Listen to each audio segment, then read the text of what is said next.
তামিম ইকবাল ও তানজিদ তামিম 2023 বিশ্বকাপে তামিম ইকবালের হঠাৎ স্কোয়াড থেকে বাদ পড়ায় কপাল খোলে তানজিদ তামিমের। তামিম ইকবাল ও তানজিদ তামিম বাংলাদেশ দলে অনেক সময় দুজনের নাম নিয়ে তালগোল পাকিয়ে ফেলেন সমর্থকরা। বেশিরভাগ সমর্থকেরই ধারণা হয়তো সিনিয়র তামিমের নাম থেকেই অনুপ্রাণিত হয়ে এই নাম রেখেছে জুনিয়র তামিমের পরিবার। তবে বিশ্বকাপের আগে সমর্থকদের সে ভুল ভেঙে দিলেন তানজিদ হাসান তামিম, জানালেন তার নামের রহস্য।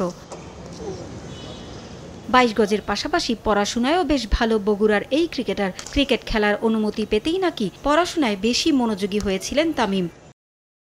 তানজিদ তামিম নাম দাদা দাদি রেখেছিলেন, তখন তারা তামিম ইকবাল ভাইয়ের নাম জানতেন না। সব বাবা মা চায় তার ছেলে বড় হয়ে ভালো কিছু হবে, ডাক্তার ইঞ্জিনিয়ার হবে। আমার বাবা মাও চেয়েছিলেন আমি তেমন কিছু হব, কিন্তু আমার মন পড়ে থাকতো ক্রিকেটের দিকে।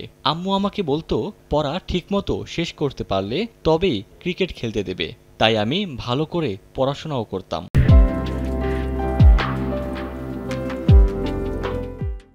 দু 2020 সালে দেশের ক্রিকেট ইতিহাসের সবচেয়ে বড় সাফল্য অনূর্ধ্ব-19 বিশ্বকাপ জয়ী দলের গর্বিত সদস্য তানজিদ। বিশ্বকাপ জয়কে ক্যারিয়ারের সেরা অর্জন হিসেবে দেখেন তামিম। অনূর্ধ্ব-19 বিশ্বকাপ জয় আমার ক্যারিয়ারের সেরা অর্জন। সেখানে অনেক কিছু শিখেছি। আমার বন্ধু ও পরিবার বিশ্বকাপ জয় করার কারণে খুব গর্ববোধ করে।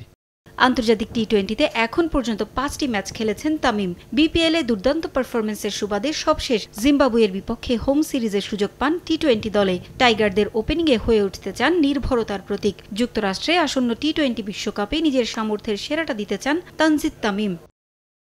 বিশ্বকাপে সুযোগ পেলে সামর্থ্যের সেরাটা দিতে চাই, দলের প্রত্যাশা পূরণ করতে চাই। 8 জুন শ্রীলঙ্কার বিপক্ষে ম্যাচ দিয়ে বিশ্বকাপ অভিযান শুরু হবে বাংলাদেশের। পারভিন আক্তার, সময় সংবাদ।